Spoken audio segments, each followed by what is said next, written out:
Good evening, everyone.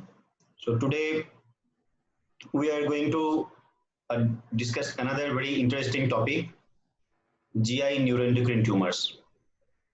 It's always considered as one of the very difficult tumors to deal with. And today we are having Dr. Manish Singhal with us. Dr. Manish Singhal is a senior consultant medical oncologist at Indraprastha Apollo Hospitals, New Delhi. He is an alumnus of prestigious All India Institute of Medical Sciences, New Delhi, from where he has done his DM in medical oncology. And he is also a European certified medical oncologist, and he was awarded for scoring highest marks in global examination for known as ESMO. He is academically one of the most enriched medical oncologists working with us. We are pleased and we are glad to have sir with us for sharing his experience about managing neuroendocrine tumors. Welcome, sir, to this evening session on Oncology Classroom Forum. Thank you so much. And may I now request you to take over the session and start your presentation. Yeah. Thank you, Dr. Dodal. And I'll start sharing my screen. Can you just call me after some time? I'm in a meeting.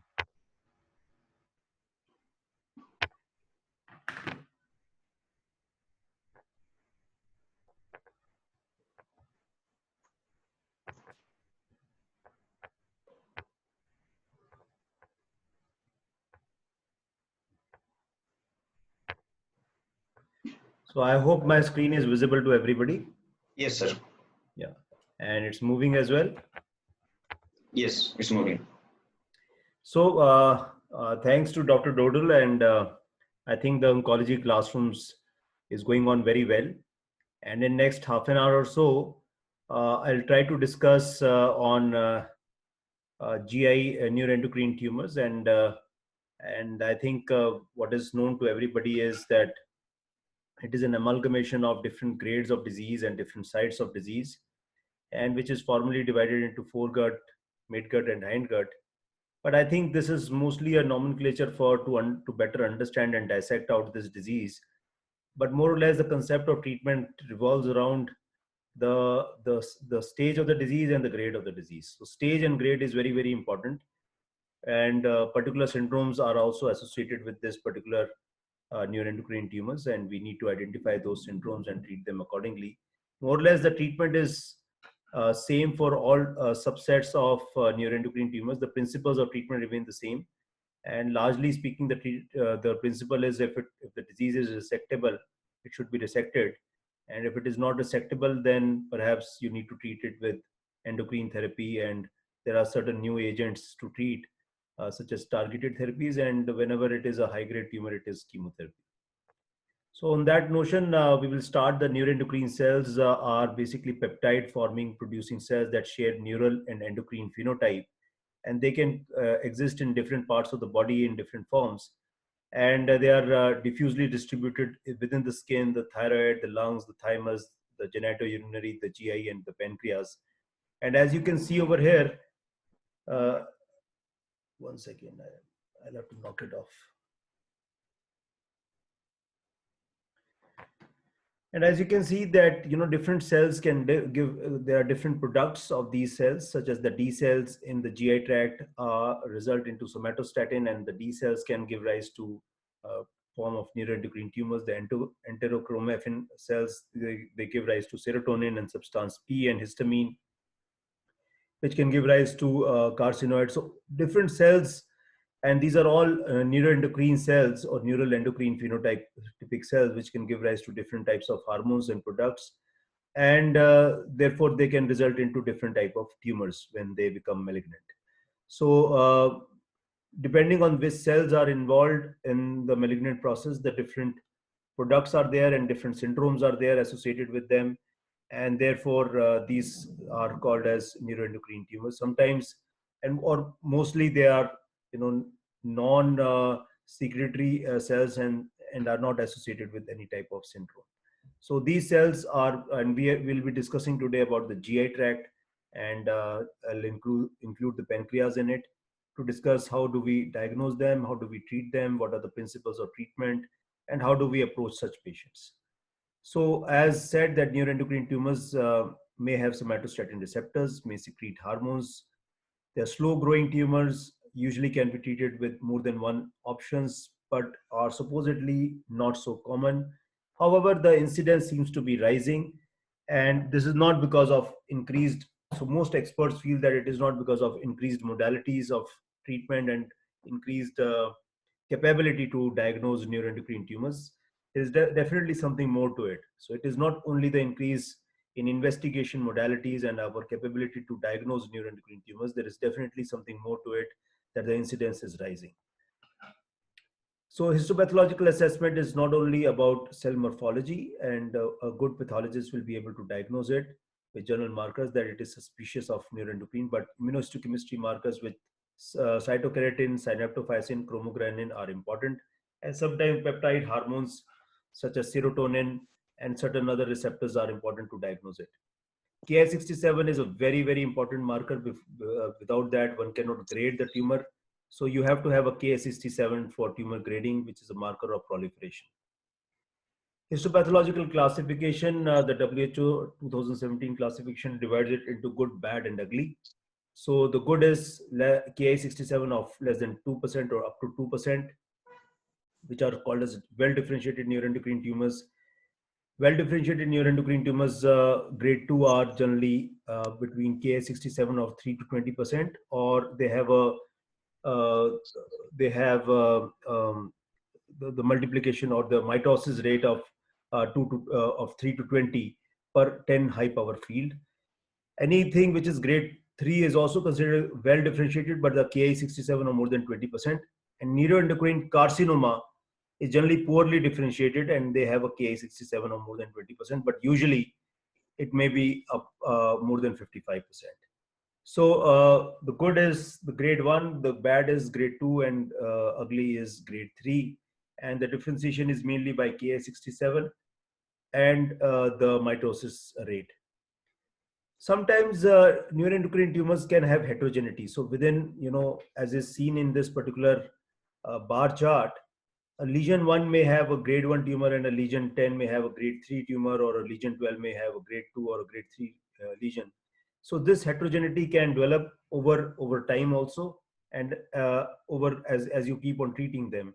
So it is important sometimes to re-biopsy these patients whenever they are not behaving the way you expect them to behave, which means that these tumors have the capability to evolve over a period of time and become more and more heterogeneous as you keep treating them, and so on and so forth. Clinical classification is generally pancreatic neuroendocrine tumors or gastrointestinal neuroendocrine tumors are there, which are further divided into foregut, midgut, and hindgut. They may be functional or they may be non-functional. About 10% may have adenocarcinomas hiding in them. The types of gastric entities, coming to the gastric part, there are generally three different subtypes of gastric neuroendocrine tumors. The most common is the type 1, which is associated with atrophic gastritis and generally have raised gastrin levels. So, and the histology is generally grade 1. The pH in this, the gastric pH is alkaline, and they have very low chance of metastasis. The type 2 can be associated with MEN1, and they are generally gastrinomas, and they generally have very high gastrin levels and very high, very low pH or very high hyperacidity is there. They have the capability of metastasis in 10 to 30%. And the rest is type 3, which is like solitary tumors, which are grade 2, grade 3. There is no relation with gastrin levels or gastric pH. And they are non-secretory type of gastric entities, and they have higher chance of metastasizing. So basically, we have to differentiate between type 1 and type 2. Type 3 is separate. And type 1 has atrophic gastritis, and they are generally low grade, whereas gastrinomas are to be treated in a separate manner, and you have to consider that you have to control the acidity part by giving high dose PPIs and also resect them according to the size that we will discuss later on. Duodenal neuroendocrine tumors, are generally they account for 1 to 3%. They're mostly non-functional, but you may have duodenal gastrinomas or somatostatinomas, and 90% are located in D1 and D2, and mostly they are less than 2 centimeters. So you have an option of endoscopically resecting them, or if they are 2 centimeter and are infiltrating into the submucosa and muscularis propria, then you have to do a full surgery. Lymph node mets are seen in about 20% patients, and hence surgery can become a very important part of the treatment. So, as I said, that this is generally the subdivision of origin of NET, foregut, midgut, and hindgut, as you can see over here.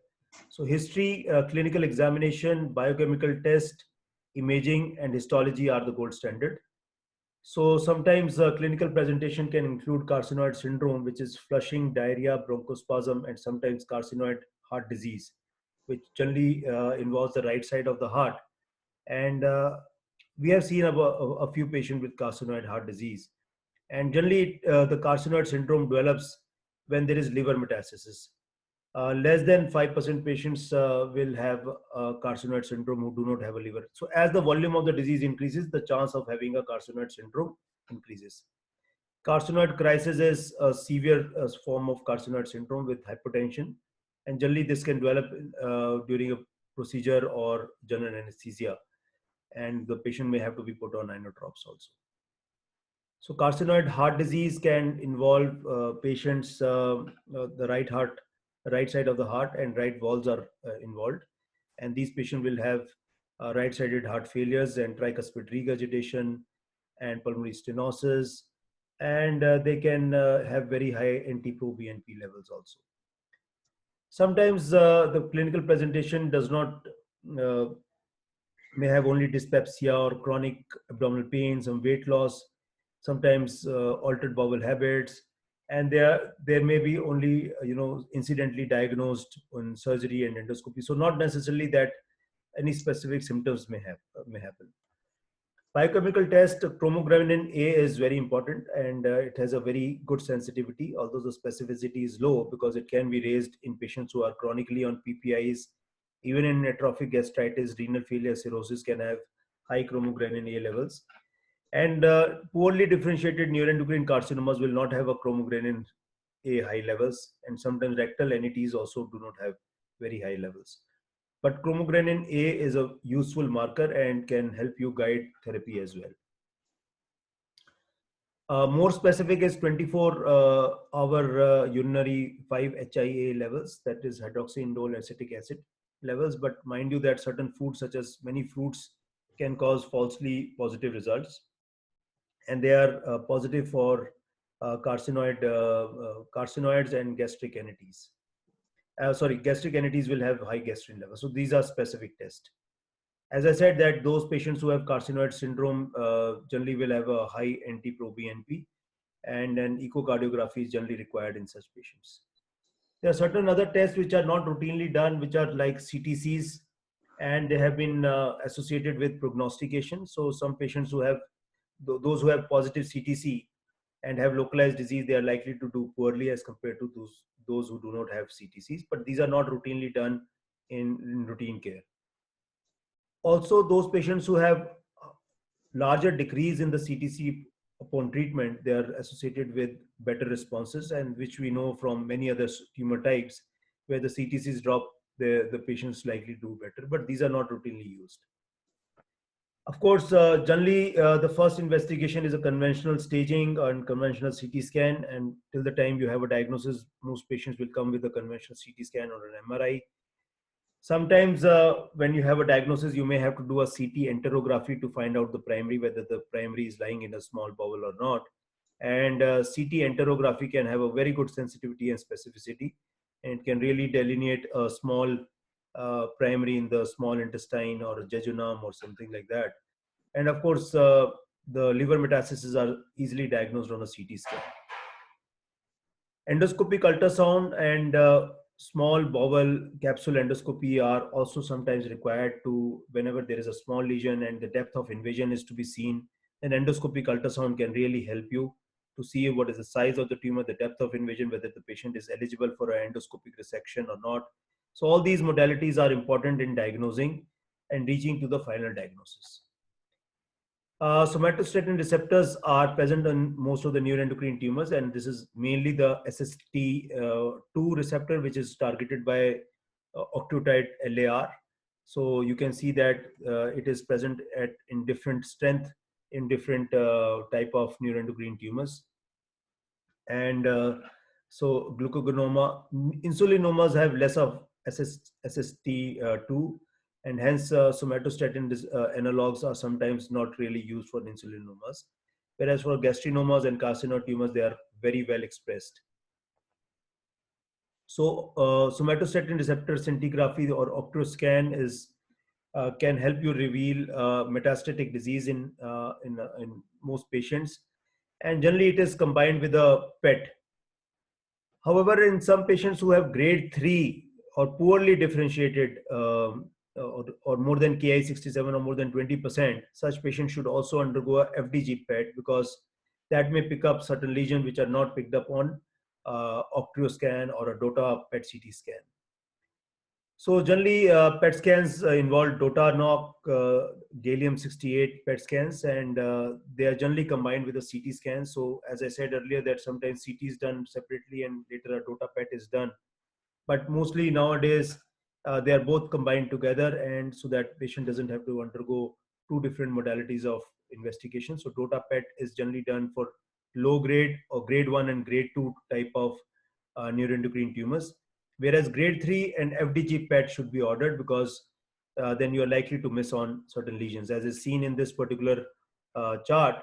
So patient who have neuroendocrine tumors, they may have de-differentiated, and then it is more evident on the PET CT scan. The same patient has a lesion which is FDG PET AVID and one lesion which is DOTA PET AVID. So these are the patients who have de-differentiated neuroendocrine tumors where the grade can change within the same patient, and then you have to mainly treat for the high grade tumor, because the prognosis will be governed by the high grade tumor rather than the low grade tumor. So another chart which shows that the gallium is negative, but the FDG PET is positive. So you know that what grade of grade of neuroendocrine tumor exists in that particular patient. Sometimes MRI scans are helpful in knowing whether bone metastasis has occurred, and usually bone mets will occur in grade 3 tumors and not really grade 1 or grade 2 tumors. So as said, this is just to show you again that the classification is like this. The Ki67 of less than equal to 2 is grade 1, 3 to 20 is Ki67 is grade 2, and more than 20 is grade 3. And mitotic count is also important per 10 high power field. So less than 2 is grade 1, 2 to 20 is grade 2, and more than 20 is grade 3. This is important because grading will decide the survival. As you can see in these Kaplan-Meier curves, that grade 1 has the best survival, followed by grade 2, and grade 3 have really poor survival. And even in various studies, it has been shown that Ki67 is a deciding factor. So 0 to 5%, they had better survival, 5 to 20% had lesser survival, and more than 20%.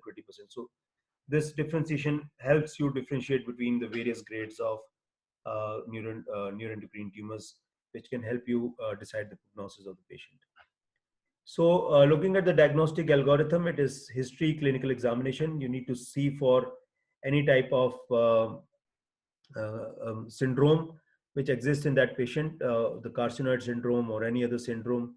Then you have to do certain specific tests such as chromogranin A, which is although non-specific, or 5-HIA, NT-proBNP in patients who have carcinoid syndrome or have cardiac complaints. It's good to do it at least once. And then, of course, a triple phase CT or an MRI to know what is the level of involvement. Generally, these two can be combined together, the 68 PET octreoscan, or these can be combined together in a FDG PET, in a PET CT scan, which can combine the two things.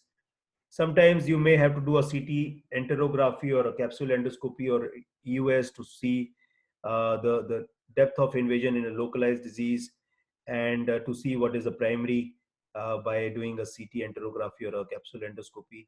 Special cases, you may require an MRI of the liver or an MRI of the spine or a cardiac cardiography.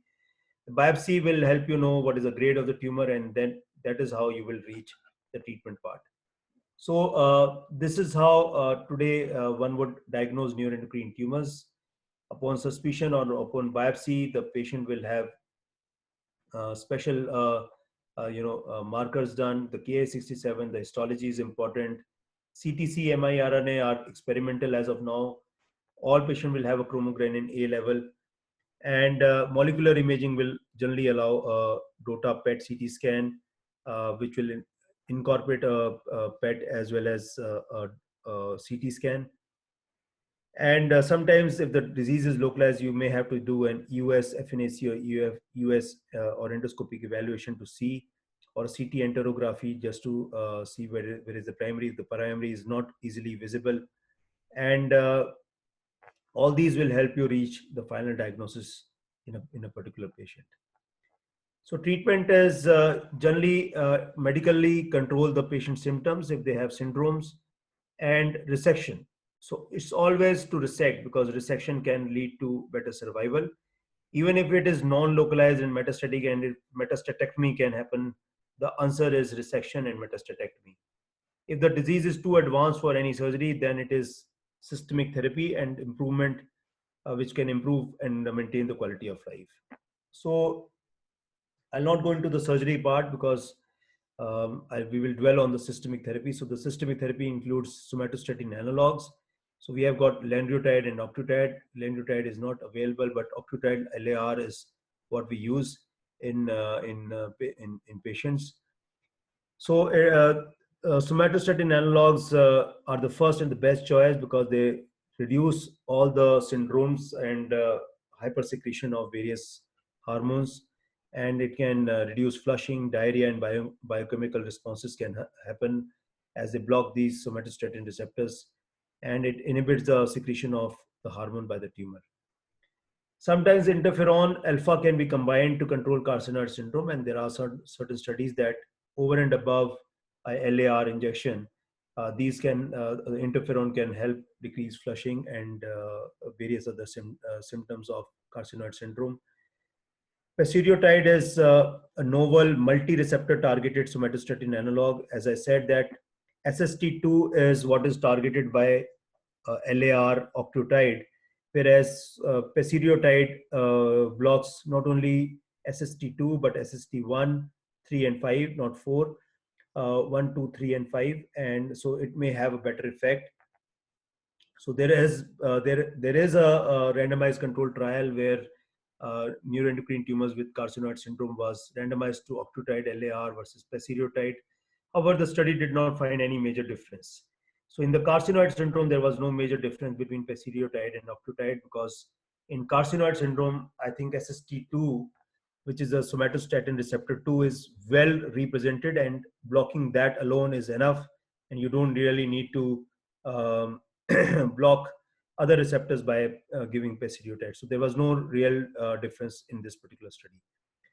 Diarrhea is one symptom which can be aggravated in carcinoid syndrome. So there is a drug called as telotrestat, which has been studied in the randomized controlled trial in those patients where diarrhea becomes a problem and it is not controlled.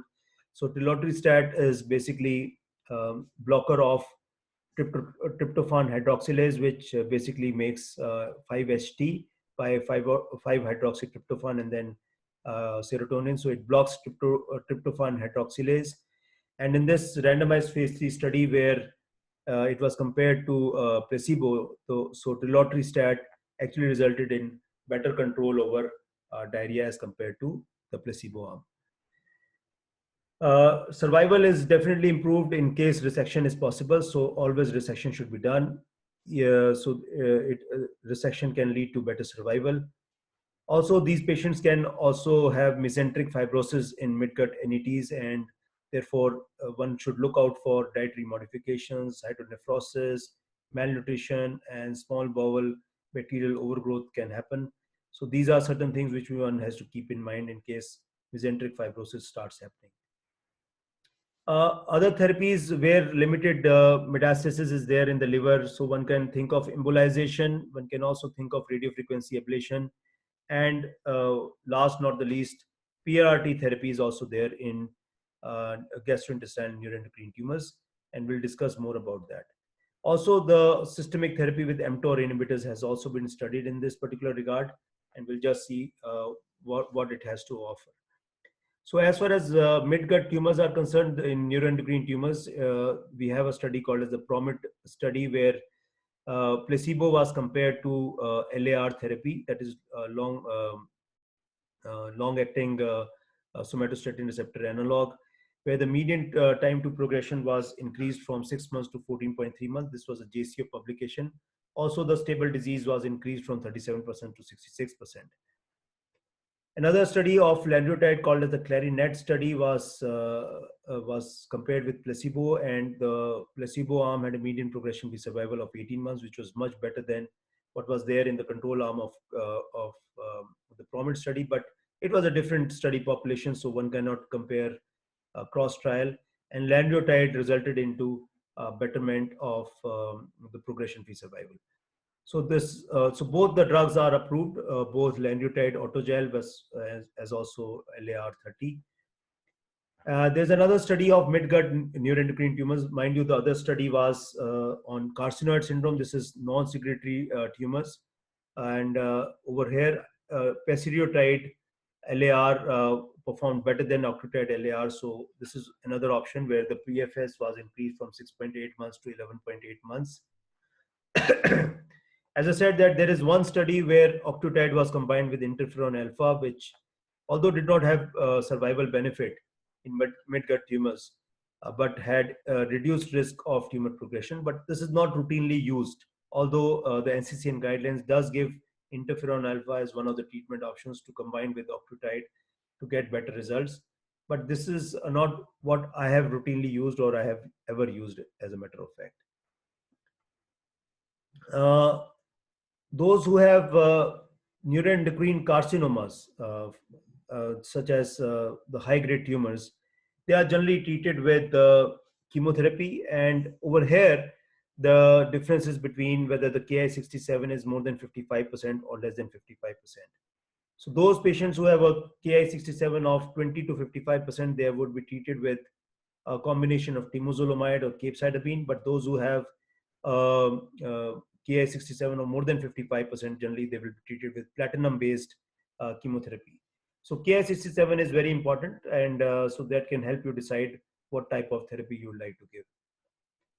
The other drugs are sunitinib and everolimus, but sunitinib is only used for pancreatic neuroendocrine tumors because that is how the data is. But everolimus is used for both pancreatic as well as non-pancreatic neuroendocrine tumors.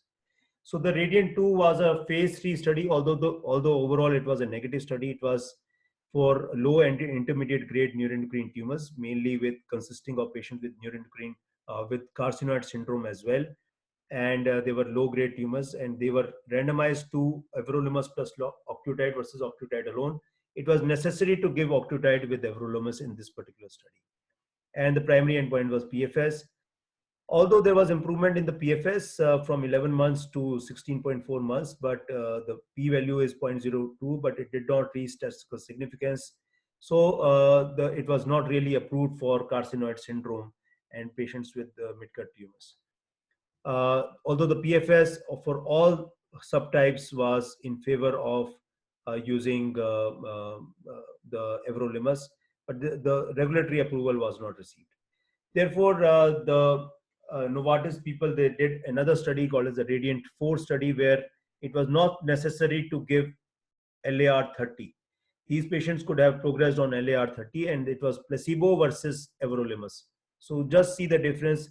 Over there, LAR30 was given in both the arms. Over here, it is everolimus versus placebo. So they were smart enough to design the study so that it comes out as a positive study. And it included lung as well as GI origin neuroendocrine tumors. And over here, the PFS was now improved, 3.9 months versus 11 months. Hazard ratio improved, and the statistical significance was achieved. So overall, everolimus was approved for neuroendocrine tumors of GI origin. Transarterial hepatic embolization and chemoembolization can be done if liver dominant disease is there, but there's no randomized controlled trials in this regard. Survival benefit is, is questionable, but partial responses are seen in about 50%. However, it can result into carcinoid crisis. If there is cell lysis, there is release of a lot of serotonin, and hence patient can have carcinoid crisis.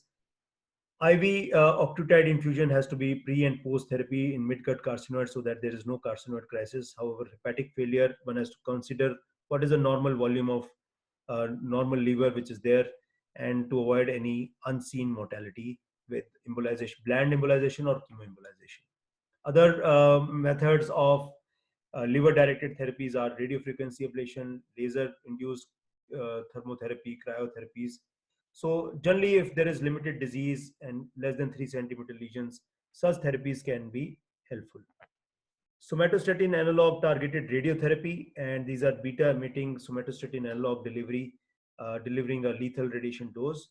So we have the NETTER-1 study, which randomized patients to octreotide LAR high dose, and these were patients who were progressing on octreotide LAR therapy. So they were given randomized to higher dose of octreotide LAR versus continuation of octreotide LAR plus 4 administrations of Lutathera, that is lutetium based somatostatin therapy.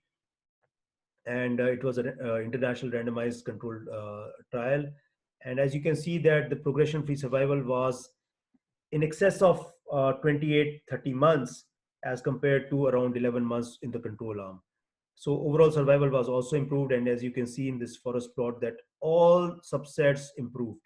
So there was certain side effects, more or less whosoever has used it, we know that it is quite fairly well tolerated protocol. There was good amount of responses in the tune of around 17% good responses. Objective responses was almost to the tune of 58% or so. So you can see that overall responses is around 58%. So they did include some pancreatic, some bronchial, some, although it was mainly midgut, as you can see that majority of patients were midgut and pancreatic neuroendocrine tumors, but even hindgut were there. And the median progression-free survival was in the tune of 28 months, although the foregut tumors were even 43 months progression-free survival. And the response was around 30 to 50, 60%, and the duration of response was in excess of around 18 months or so, and median progression-free survival almost reaching 28, 2.5 years. These are the various graphs for JEPNET and with lutetium-based therapies. And there are other drugs which have been, people have tried to combine with bevacizumab, with PEG interferon alpha and all that stuff, but not really any major difference in by these drugs. So not really approved. So it is very important to understand the tumor histology, the location, the positivity on the gallium-68 PET CT scan, the tumor burden, the status, presence and absence of carcinoid heart disease, mesenteric fibrosis, and what the cost that the patient can bear. As far as grade 3 JEPNETs are concerned, as I said, that Ki67 is a very important index, and we use that. So between 20 to 55%, generally people will use temozolomide and capecitabine combination called as the CAPTEM protocol, and above 55%, people will use mostly a platinum-based chemotherapy. And once these patients fail temozolomide, capecitabine, one can go into FOLFOX or FOLFIRI type of therapy. These tumors, we don't really know whether they respond to molecularly targeted therapies such as everolimus or sunitinib or PRRT. So generally, these are not routinely used. And as far as chemotherapy is concerned, for high grade, more than 55% tumors, the platinum etoposide combination is generally used, and the response rate sits around 30 to 40%. And the median progression-free survival is about 6 months, with a median overall survival of around 11 months. I think I just quickly touch upon how does a gastric net is approached. So you need to do the serum gastrin level, and if the serum gastrin levels are high, it is likely to be type 1 or type 2. If the tumor is less than 1 centimeter, you can do endoscopic surveillance and resections. If it is more than 1 centimeter, You may do endoscopic resection if it is the infiltration is up till the submucosa, but if it is muscular propria which is involved, then generally you will have to do a proper resection of the tumor. And you can use somatostatin analogs to control the symptoms. And as I said over here, then it is likely to be a local resection or enterectomy, which can be done. In atrophic gastritis, enterectomy is one of the treatment options. You can do an enterectomy, local resection, and use somatostatin analogs and do endoscopic surveillance. In type 3, where the gastrin levels are normal, surgical resection, always surgical resection, and if very, very advanced, then systemic treatment is to be done. And the guidelines for systemic treatment is the same. You can start with LAR 30, and if the patient fails, then PRRT and things like that. And again, the principles of treatment are same for duodenal anites, and mostly surgical resection has to be done. If the tumor is very small, you can do an endoscopic resection. And if the tumor is larger, then a proper surgical resection has to be done. Even for guidelines for intestinal anites, again, if complete resection can be done, it is good. Otherwise, octreotide, lanreotide is to be given. And for grade 1, grade 2 tumors. For grade 3 tumors, you can give either temozolomide, capecitabine, as you see over here, or cisplatin etoposide, depending on their Ki67. And once the patient fails octreotide LAR therapy, then PRRT can be given, or you can add everolimus at that point in time. And you can give sometimes interferon alpha, which I have not really used. Sometimes loco-regional therapies such as chemoembolization. These are all treatment options. So there is no preference over one over the other. But I think the idea is octreotide LAR and PRRT, and then perhaps anything else, because these will be the most non-toxic therapies. Coming to pancreatic NET, so there are separate studies. That's the reason I'm discussing this. So the everolimus study was again best supportive care, and it was a phase 3 Radiant 3 trial, and this was for grade 1 and grade 2 tumors, and you can see that the PFS improved from 4.6 months to 11 months, very similar to the Radiant 4 study. And the other study was the sunitinib study, and as I said, that the dose is 37.5 milligram. It is only for pancreatic neuroendocrine tumors, but sometimes people do extrapolate these results and use sunitinib for even enteric neuroendocrine tumors. The PFS was improved from 5.5 months to 11.4 months. It was an NEGM publication. Pazopanib has been used, but it didn't really result into increased survival, so not really as a part of guidelines. Temozolomide, pancreatic entities, it can be used, and CAPTAM is a protocol, and we have used this with very good partial remission of around 70% and a PFS of around 18 months. And it's generally very well tolerated. These are the doses: 750 milligram per meter square day 1 to day 14, and temozolomide from day 10 to day 14 in the dose of 200 milligram per meter square. Streptozotocin and 5-fluorouracil is used in advanced NETs, and you can see that generally patients who have a Ki67 of less than 15% are the ones who really benefit quite a lot. Otherwise, perhaps the CAPTAM protocol can be used. So the treatment algorithm is for pancreatic NETs is, if it is advanced, think of surgery, radiofrequency ablation. If the proliferation index is low, you can use SSAs, and if there is progression, PRRT. Otherwise, one can think of everolimus, sunitinib. So there's nothing to choose between these agents, but generally speaking, PRRT will be preferred, and because these treatments have a lot of side effects. And if the Ki67 is high, then perhaps cytotoxic therapy, either CAPTAM, and if it is very, very high, more than 55%, then platinum-based or platinum etoposide combination. So neuroendocrine tumor is that is the reason perhaps Dr. Dodal mentioned that, it is difficult to manage, because it's an amalgamation of a lot of different subtypes of types of diseases. And generally, you have to involve surgeons, because surgery is the mainstay of the treatment. You have to involve an endocrinologist and sometimes cardiologist. You have to involve nuclear medicine people, because PRRT is involved. You have to involve gastroenterologist, because sometimes you have to do endoscopic ultrasound or a capsule endoscopy, and see if endoscopic resections can be done in very early diseases.